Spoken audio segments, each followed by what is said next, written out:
29वां अध्याय। पुरंजनोपाख्यान का तात्पर्य। राजा प्राचीन बरही ने कहा, भगवान, मेरी समझ में आपके वचनों का अभिप्राय पूरा नहीं आ रहा है। विवेकी पुरुष ही इनका तात्पर्य समझ सकते हैं, हम कर्म मोहित जीव नहीं।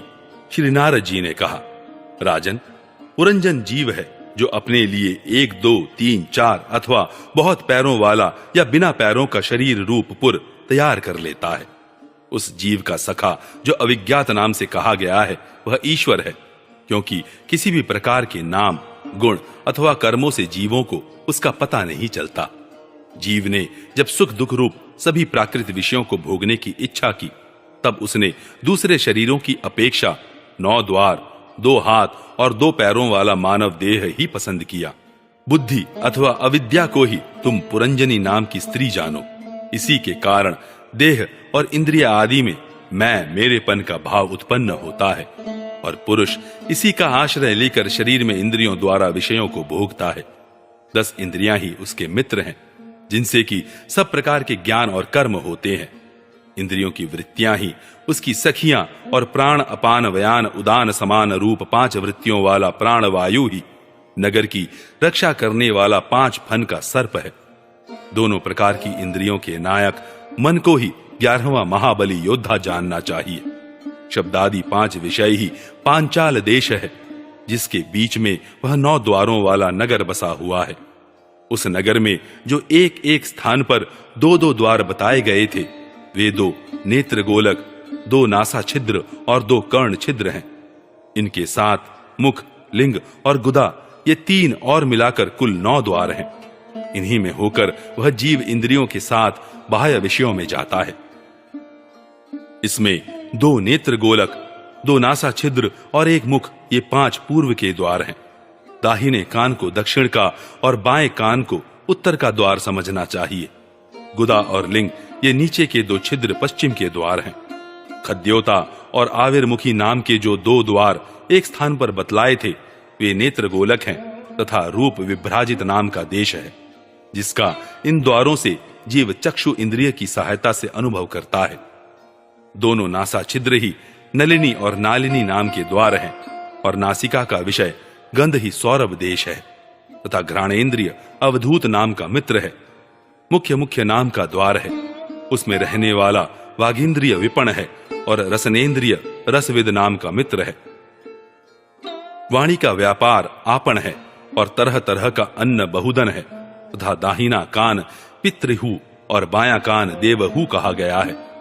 कर्म कांड रूप प्रवृत्ति मार्ग का शास्त्र और उपासना कांड रूप निवृत्ति मार्ग का शास्त्र ही क्रमशः दक्षिण और उत्तर पांचाल देश है।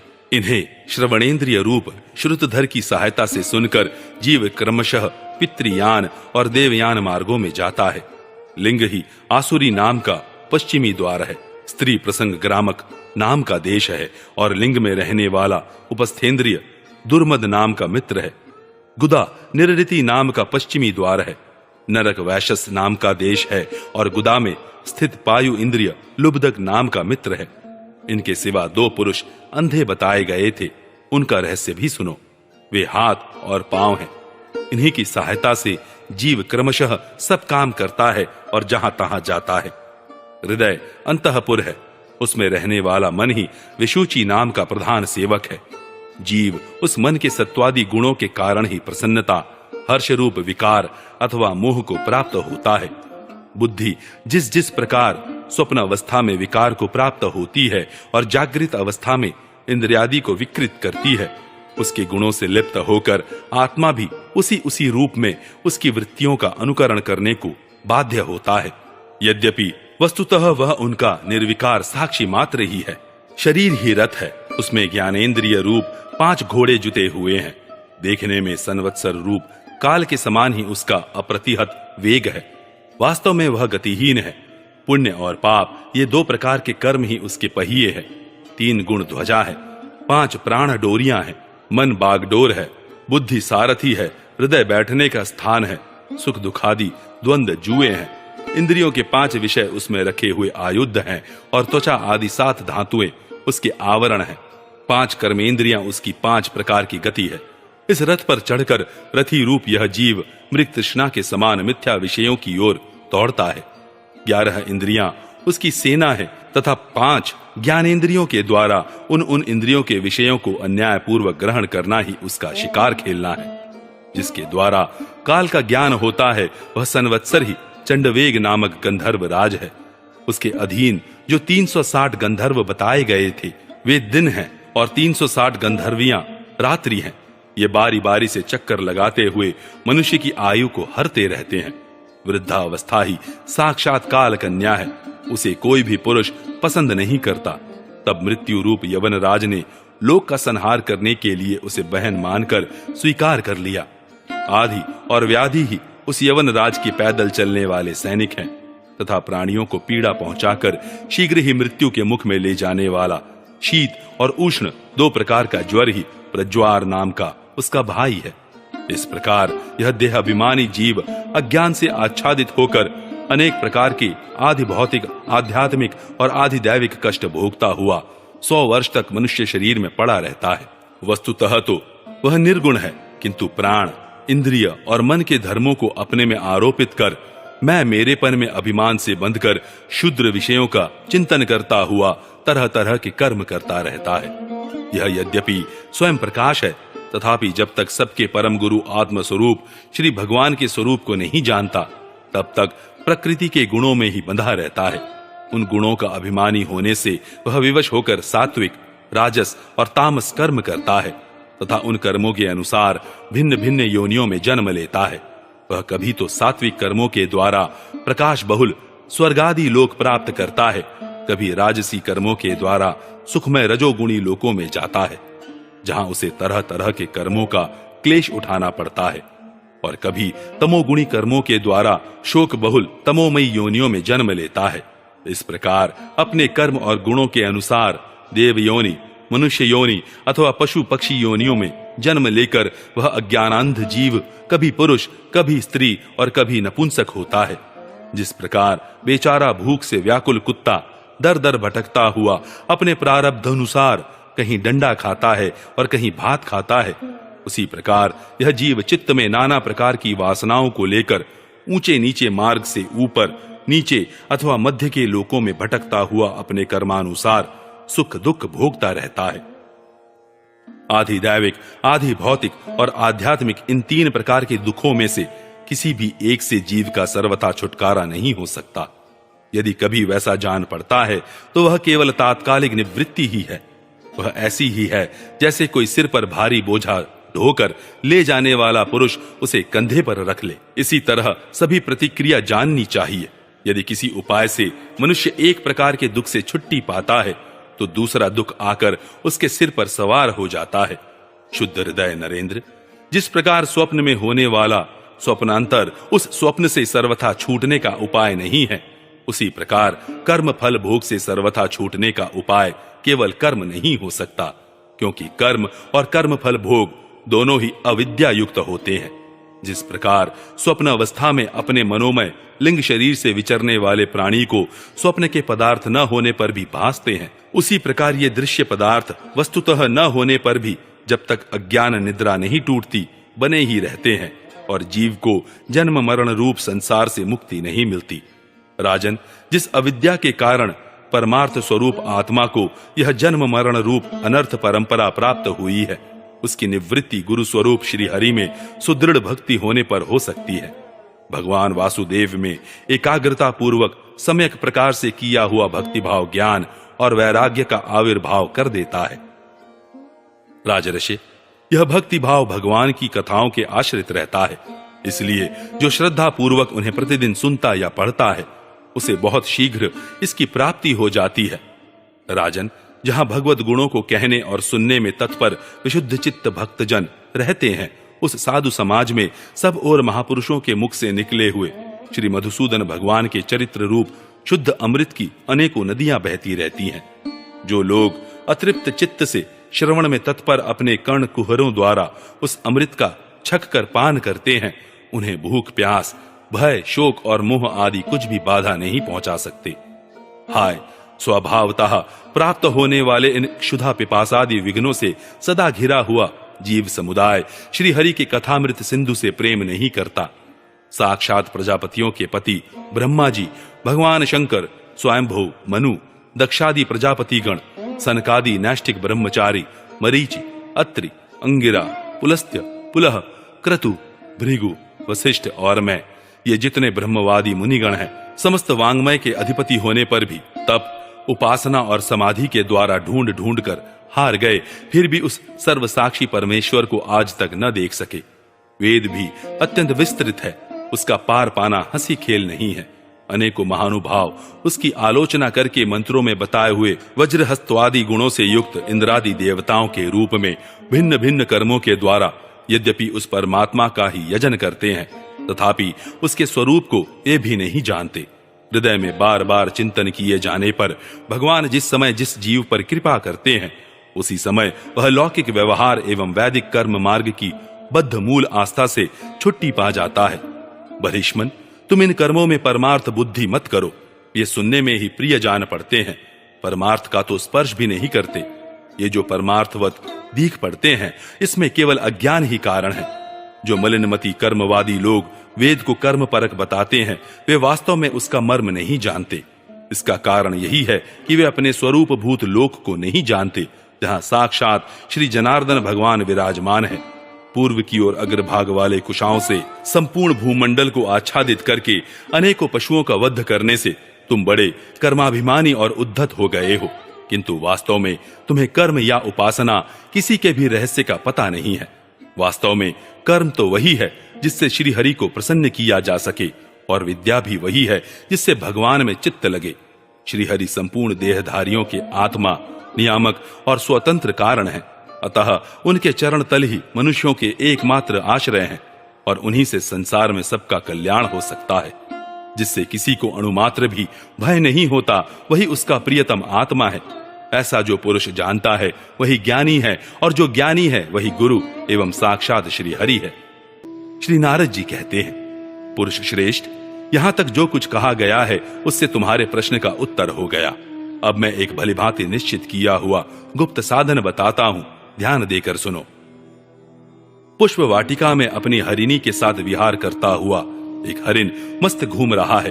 वह दूब आदि छोटे छोटे अंकुरों को चर रहा है। उसके कान भंवरों के मधुर गुंजार में लगे हैं। उसके सामने ही दूसरे जीवों को मारकर अपना पेट पालने वाले भेड़िए ताक लगाए खड़े हैं, और पीछे से शिकारी व्याध ने बींधने के लिए उस पर बाण छोड़ दिया है। परंतु हरिण इतना बेसुद्ध है कि उसे इसका कुछ भी पता नहीं है। एक बार उस हरिण की दशा पर विचार करो। राजन, इस रूपक का आशय सुनो। यह मृतप्राय हरिण तुम ही हो। तुम अपनी दशा पर विचार करो। पुष्पों की तरह ये स्त्रियां केवल देखने में सुंदर हैं। इन स्त्रियों के रहने का घर ही पुष्प वाटिका है। इसमें रहकर तुम पुष्पों के मधु और गंध के समान क्षुद्र सकाम कर्मों के फलरूप जीव और जननेंद्रिय को प्रिय लगने वाले भोजन तथा स्त्री संग आदि तुच्छ भोगों को ढूंढ रहे हो। स्त्रियों से घिरे रहते हो और अपने मन को तुमने उन्हीं में फंसा रखा है। स्त्री पुत्रों का मधुर भाषण ही भौरों का मधुर गुंजार है। तुम्हारे कान उसी में अत्यंत आसक्त हो रहे हैं। सामने ही भेड़ियों के झुंड के समान काल के अंश दिन और रात तुम्हारी आयु को हर रहे हैं, परंतु तुम उनकी कुछ भी परवाह न कर गृहस्थी के सुखों में मस्त हो रहे हो। तुम्हारे पीछे गुपचुप लगा हुआ शिकारी काल अपने छिपे हुए बाण से तुम्हारे हृदय को दूर से ही बींध डालना चाहता है। इस प्रकार अपने को मृग की सी स्थिति में देखकर तुम अपने चित्त को हृदय के भीतर निरुद्ध करो और नदी की भांति प्रवाहित होने वाली श्रवणेंद्रिय की बाह्य वृत्ति को चित्त में स्थापित करो। जहां कामी पुरुषों की चर्चा होती रहती है, उस गृहस्थाश्रम को छोड़कर परम हंसों के आश्रय श्री हरि को प्रसन्न करो और क्रमशः सभी विषयों से विरक्त हो जाओ। राजा प्राचीन बरही ने कहा, भगवन, आपने कृपा करके मुझे जो उपदेश दिया उसे मैंने सुना और उस पर विशेष रूप से विचार भी किया। मुझे कर्म का उपदेश देने वाले इन आचार्यों को निश्चय ही इसका ज्ञान नहीं है। यदि ये इस विषय को जानते तो मुझे इसका उपदेश क्यों न करते। विप्रवर, मेरे उपाध्यायों ने आत्म तत्व के विषय में मेरे हृदय में जो महान संशय खड़ा कर दिया था, उसे आपने पूरी तरह से काट दिया। इस विषय में इंद्रियों की गति न होने के कारण मंत्र दृष्टा ऋषियों को भी मोह हो जाता है। वेदवादियों का कथन जगह जगह सुना जाता है कि पुरुष इस लोक में जिसके द्वारा कर्म करता है उस स्थूल शरीर को यहीं छोड़कर परलोक में कर्मों से ही बने हुए दूसरी देह से उनका फल भोगता है। किंतु यह बात कैसे हो सकती है? इसके सिवा जो जो कर्म यहाँ किए जाते हैं वे तो दूसरे ही क्षण में अदृश्य हो जाते हैं। वे परलोक में फल देने के लिए किस प्रकार पुनः प्रकट हो सकते हैं? श्री नारद जी ने कहा, राजन, जिस मन प्रधान लिंग शरीर की सहायता से मनुष्य कर्म करता है वह तो मरने के बाद भी उसके साथ रहता ही है। अतः वह परलोक में अप्रोक्ष रूप से स्वयं उसी के द्वारा उनका फल भोगता है। स्वप्न अवस्था में मनुष्य इस जीवित शरीर का अभिमान तो छोड़ देता है, किंतु इसी के समान अथवा इससे भिन्न प्रकार के पशु पक्षी आदि शरीर से वह मन में संस्कार रूप से स्थित कर्मों का फल भोगता रहता है। इस मन के द्वारा जीव जिन स्त्री पुत्रादि को ये मेरे हैं और देहादि को यह मैं हूं ऐसा कहकर मानता है, उनके किए हुए पाप पुण्यादि रूप कर्मों को भी यह अपने ऊपर ले लेता है और उनके कारण इसे व्यर्थ ही फिर जन्म लेना पड़ता है। जिस प्रकार ज्ञानेंद्रिय और कर्मेंद्रिय दोनों की चेष्टाओं से उनके प्रेरक चित्त का अनुमान किया जाता है, उसी प्रकार चित्त की भिन्न भिन्न प्रकार की वृत्तियों से पूर्व जन्म के कर्मों का भी अनुमान होता है। कभी कभी देखा जाता है कि जिस वस्तु का इस शरीर से कभी अनुभव नहीं किया, जिसे न कभी देखा न सुना ही, उसका स्वप्न में वह जैसी होती है वैसा ही अनुभव हो जाता है। राजन, तुम निश्चय मानो कि लिंग देह के अभिमानी जीव को उसका अनुभव पूर्व जन्म में हो चुका है, क्योंकि जो वस्तु पहले अनुभव की हुई नहीं होती उसकी मन में वासना भी नहीं हो सकती। राजन, तुम्हारा कल्याण हो। मन ही मनुष्य के पूर्व रूपों को तथा भावी शरीरादि को भी बता देता है, और जिनका भावी जन्म होने वाला नहीं होता उन तत्ववेत्ताओं की विदेह मुक्ति का पता भी उनके मन से ही लग जाता है। कभी कभी स्वप्न में देश, काल अथवा क्रिया संबंधी ऐसी बातें भी देखी जाती हैं जो पहले कभी देखी या सुनी नहीं गई। इनके दिखने में निद्रा दोष को ही कारण मानना चाहिए। मन के सामने इंद्रियों से अनुभव होने योग्य पदार्थ ही भोग रूप में बार बार आते हैं और भोग समाप्त होने पर चले जाते हैं। ऐसा कोई पदार्थ नहीं आता जिसका इंद्रियों से अनुभव ही न हो सके। इसका कारण यही है कि सब जीव मन सहित हैं। साधारणतया तो सब पदार्थों का क्रमशः ही भान होता है, किंतु यदि किसी समय भगवत चिंतन में लगा हुआ मन विशुद्ध सत्व में स्थित हो जाए तो उसमें भगवान का संसर्ग होने से एक साथ समस्त विश्व का भी भान हो सकता है। जैसे राहु दृष्टि का विषय न होने पर भी प्रकाशात्मक चंद्रमा के संसर्ग से दिखने लगता है। राजन, जब तक गुणों का परिणाम एवं बुद्धि, मन, इंद्रिय और शब्दादि विषयों का संघात यह अनादि लिंग देह बना हुआ है, तब तक जीव के अंदर स्थूल देह के प्रति मैं, मेरा इस भाव का अभाव नहीं हो सकता। सुषुप्ति, मूर्छा, अत्यंत दुख तथा मृत्यु और तीव्र ज्वार आदि के समय भी इंद्रियों की व्याकुलता के कारण मैं और मेरेपन की स्पष्ट प्रतीति नहीं होती, किंतु उस समय भी उनका अभिमान तो बना ही रहता है। जिस प्रकार अमावस्या की रात्रि में चंद्रमा रहते हुए भी दिखाई नहीं देता, उसी प्रकार युवा अवस्था में स्पष्ट प्रतीत होने वाला यह एकादश इंद्रिय विशिष्ट लिंग शरीर गर्भावस्था और बाल्यकाल में रहते हुए भी इंद्रियों का पूर्ण विकास न होने के कारण प्रतीत नहीं होता। जिस प्रकार स्वप्न में किसी वस्तु का अस्तित्व न होने पर भी जागे बिना स्वप्न जनित अनर्थ की निवृत्ति नहीं होती, उसी प्रकार सांसारिक वस्तुएं यद्यपि असत हैं तो भी अविद्यावश जीव उनका चिंतन करता रहता है, इसलिए उसका जन्म मरण रूप संसार से छुटकारा नहीं हो पाता। इस प्रकार पंचतन मात्राओं से बना हुआ तथा 16 तत्वों के रूप में विकसित यह त्रिगुणमय संघात ही लिंग शरीर है। यही चेतना शक्ति से युक्त होकर जीव कहा जाता है। इसी के द्वारा पुरुष भिन्न भिन्न देहों को ग्रहण करता और त्यागता है तथा इसी से उसे हर्ष, शोक, भय, दुख और सुख आदि का अनुभव होता है। जिस प्रकार जोंक जब तक दूसरे तृण को नहीं पकड़ लेती तब तक पहले को नहीं छोड़ती, उसी प्रकार जीव मरण काल उपस्थित होने पर भी जब तक देहारंभक कर्मों की समाप्ति होने पर दूसरा शरीर प्राप्त नहीं कर लेता, तब तक पहले शरीर के अभिमान को नहीं छोड़ता। राजन, यह मन प्रधान लिंग शरीर ही जीव के जन्मादि का कारण है। जीव जब इंद्रिय जनित भोगों को चिंतन करते हुए बार बार उन्हीं के लिए कर्म करता है, तब उन कर्मों के होते रहने से अविद्यावश वह देहादि कर्मों में बंध जाता है। अतएव उस कर्म बंधन से छुटकारा पाने के लिए संपूर्ण विश्व को भगवद रूप देखते हुए सब प्रकार श्री हरि का भजन करो उन्हीं से इस विश्व की उत्पत्ति और स्थिति होती है तथा उन्हीं में लय होता है। श्री मैत्रेय जी कहते हैं, विदुर जी, भक्त श्रेष्ठ श्री नारद जी ने राजा प्राचीन बरही को जीव और ईश्वर के स्वरूप का दिग्दर्शन कराया। फिर वे उनसे विदा लेकर सिद्धलोक को चले गए। तब राजऋषि प्राचीन बरही भी प्रजापालन का भार अपने पुत्रों को सौंपकर तपस्या करने के लिए कपिलाश्रम को चले गए।